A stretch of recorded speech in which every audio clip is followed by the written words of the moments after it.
મહારાષ્ટ્રમાં દહેજના લીધે વૈષ્ણવી હગવણી મૃત્યુ કેસમાં સસરા રાજેન્દ્ર હગવણે અને જેઠ સુશીલ હગવણીની ધરપકડ કરવામાં આવી છે. રાજેન્દ્ર હગવણે અને સુશીલ હગવણે છેલ્લા 7 દિવસથી ફરાર હતા.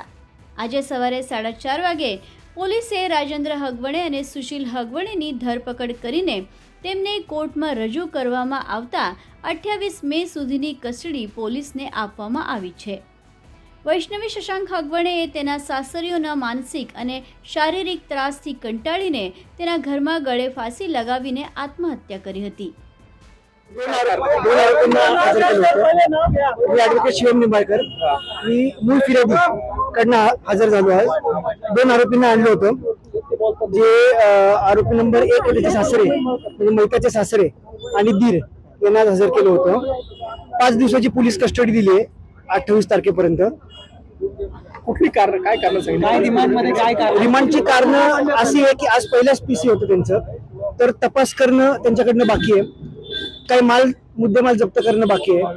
परत अजून कुणी मदत केली हे पण तपास करणं पोलिसांना बाकी आहे, ते पण कारण पोलिसांनी सांगितले. अजून त्याच्यामध्ये कोण अजून आरोपी निष्पन्न होतील का त्याचा पण तपास करायचा आहे. त्याच्यासाठी पण कारण पोलिसांनी मागितली आहेत आणि असं करून निर्भर कोर्टाने पोलीस कस्टडी एक्सटेंड करून 5 दिवसाची पोलीस कस्टडी 28 तारखेपर्यंत दिलेली आहे. रिमांड कॉपीत काय काय आहे? हे रिमांड कॉपी मधलेच कारण आहेत की त्यांना तपास करायचा आहे, मुद्देमाल जप्त करायचा आहे. जे इंजरीज आहेत मैतावर जे इंजरीज आहेत ते इंजरीज कुठल्या वेपननी झाले ते वेपन पण जप्त करायचे आहे आणि या सगळ्या गोष्टीचा तपास पोलिसांना करायचा. एक नवीन આજે જ્યારે વૈષ્ણવી હગવણીના ક્રૂર અને ઘૃણાસ્પદ હત્યારો તેના સસરા રાજેન્દ્ર હગવણે અને જેઠ સુશીલ હગવણેને કોર્ટમાં રજૂ કરવામાં આવ્યા, ત્યારે પુણે ભાજપ મહિલા મોરચાના કાર્યકર્તાઓએ પોતાનો ગુસ્સો વ્યક્ત કર્યો અને સૂત્રોચ્ચાર કર્યા કે આ ઘૃણાસ્પદ હત્યારોને ફાંસી આપવી જોઈએ.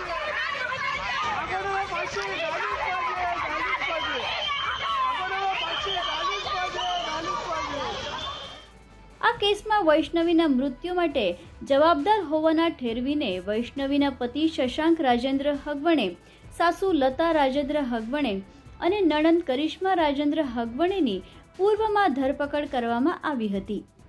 સસરા રાજેન્દ્ર તુકારામ હગવણે અને જેઠ સુશીલ રાજેન્દ્ર હગવણે છેલ્લા 7 દિવસથી ફરાર હતા. તેમની તપાસ માટે 4 પોલીસ ટીમો રવાના કરવામાં આવી હતી. ત્યારબાદ આજે રાજેન્દ્ર હગવણે અને સુશીલ હગવણેની ધરપકડ કરવામાં આવી છે.